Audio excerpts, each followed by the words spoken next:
Itong mga ulan na ito, no, kapag hinamon mo ng pwede po ba kami magbayad doon sa office ninyo para mas maganda yung settlement, yung pag-uusap natin maging mas maayos? Sasagot nila sa inyo, sa online ka nag-utang, sa online ka magbayad.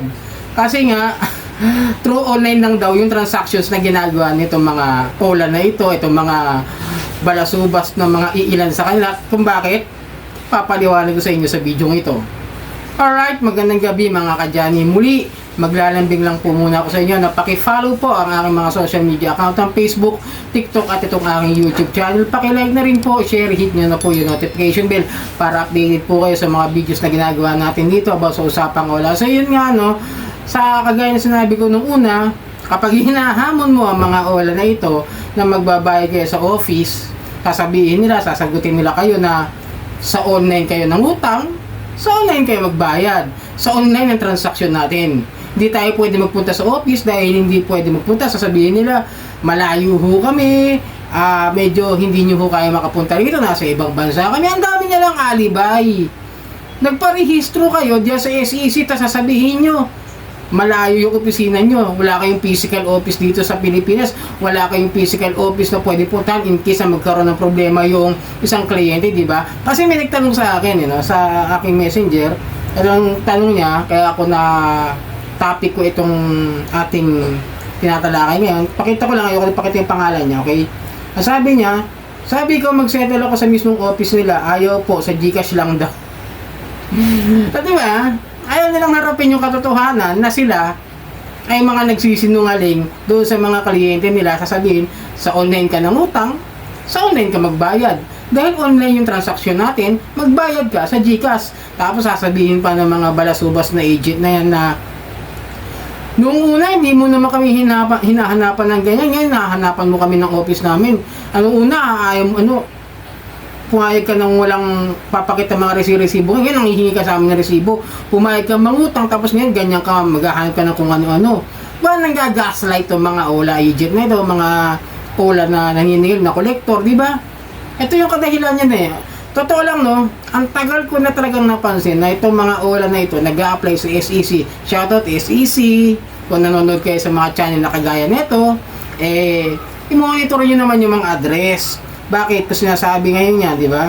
Dahil ilang beses ko nang napansin na halos lahat ng mga ola na ginagamit nila dyan. Ito hapyaw lang, no? Tulad nito mga nakaraan, may na-raid, di ba? Napansin ko, iisang address ang ginagamit nila doon sa apps na nakalagay doon sa kanilang ola, doon sa Play Store. Pag tinignan nyo yung detail, yung about this app, tignan nyo yung address, pakikita ko sa inyo, no? Itong si Credit Cash ba ito? Mali. Hindi pala si Credit Cash, di ba kanya napindot ko, okay? So, ito si Credit Cash. Saan na ba? Wala. Ayan. Ito nga ba si Credit Cash? Ito sila Credit Cash. Si Credit Cash, tsaka si Peso Wallet na lang. Naka-address po yung mga yan dito sa Ortigas. Ayan, 19th floor, Marco Polo Ortigas, Sapa Road, Ortigas Center, Barangay San Antonio, Pasig City. Yan sila naka-address. Yung dalawa yan, Yung building niya, tandaan niyo yan, yung Marco Polo, 19th floor. Kasi meron akong mga napansin pa dyan. Pinang-po-front nila yan. Kasi ito papakita ko sa inyo ngayon, yung XL Cash, pakita ko sa inyo, itong si XL Cash, naka-address din, doon din. Pansin nyo, di ba? Pakita ko sa inyo sa kanilang registration, 19th floor ng Marco Polo, Sapay Road. Pero pagka po binuksan ninyo yung kanilang sa App Store, yung XL Cash, nakalagay lang, Sapay Road, Ortigas Center, Barangay. Ayaw nilang ilagay ko sa yung building. Kasi nandun sa SEC, doon sa kanilang primary license, nakalagay, ayan, di ba? Makikita nyo, ayan, 19th floor din. Tapos, dati na rin pong pinampront yan ng isang lending company na na-revoke na rin yung isang ola na yon, yung pinakakilala noon na feature pa ngayon sa programa ni Ben Tulfo, yung BTAG, yung Populous Lending. Kung yun, parang December 2022 yata yun na feature o 2021, kalimutan ko na. Pero yung building na yun din na binanggit nga ni Mr. Ben Tulfo about that, na pinang-po-front yan. Pagkatapos malalaman ninyo, wala pa ng mga tao roon. Kumbaga, pinang-prompt lang, doon lang yung pinang-apply nila siguro doon sa SEC para magkaroon sila ng rehistro. Tapos ayun, puporol nila. Tapos nandun pala sa Makati pag na-raid. Di ba? Isang malaking kasinungalingan at pagbabalat kayo, ito mga ginagawa nito mga OLA. Nasasabihin na rehistrado, lisensyado. Di ba? Sasabihin na, ay, lisensyado kami, rehistrado kami, CIC submitting kami. Pagkatapos kayo unang sinungaling. Di ba? Ako hindi ako nininira sa kanila. Sinasabi ko lang yung katotohanan base sa mga research ko. Kasi nga, nung na-raid yung credit cash at yung peso wallet, saan na-raid, diba? Sa Makati. Tapos ang address nila sa kanilang app store, Ortigas. Diba? Dapat, ito yung sinisilip din nila. Hindi important nag-apply yung isang lending company o isang OLA, nagpa-ganyan-ganyan sila na rehistro, lisensya. Tapos CSEC, wala nang monitoring kung totoo ba yung sinasabi o hindi. Basta mag-ano na lang, siguro, para sa akin, hindi lang yung magbibigay ng sketch kasi meron parang memorandum na lahat na mag-a-apply ng mga lending company o mga OLA ay magbibigay daw ng sketch address doon sa SEC. I think hindi yun para sa akin makakasagot doon sa problema. Puntahan mismo, magkaroon sila ng reporting or monitoring team na pumunta kung totoo yung sinasabi ng OLA na yan o ng lending company o maaaring ganito naman ang gawin ng lending company. Pupuntahan lang yun, magkakaroon sila ng pampront, lalagyan nila ng mga tao, di ba? Tapos meron pa nga dyan yung zip peso. Diba? Ganun din. Iba rin yung address na nakalagay doon, yung zip peso. Ang nakalagay doon is Pasig City rin. Pero ibang ano siya, ibang building. ADB Avenue siya. Nakalagay. Pakita ko sa inyo. Diba? ADB Avenue, Ortigas Center, Pasig City. Pero na-raid sa Makati, magkakasama sila doon sa Makati, no? Zip peso, Opera, may isa, yung Lemon Loan, tsaka yung Bali Loan, di ba? Yung time na yun, Makati yun.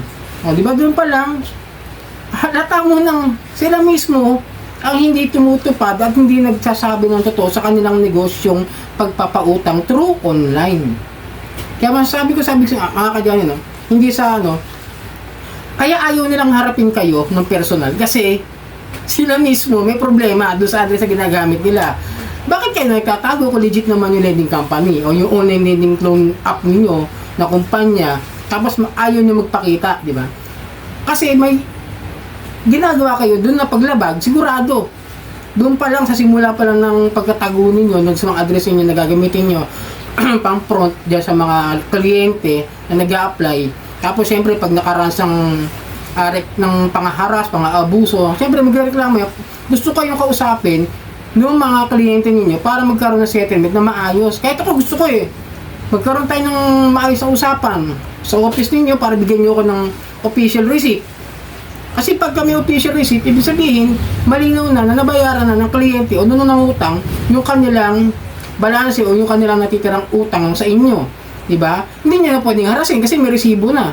Kasi hindi porket online kayo, online lang ang transaction ninyo. Kaya nga kailangan may physical office.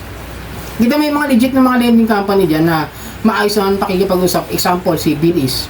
Ang office niya na lang po dito sa may parting Calao, dito sa may malapit sa may Luneta.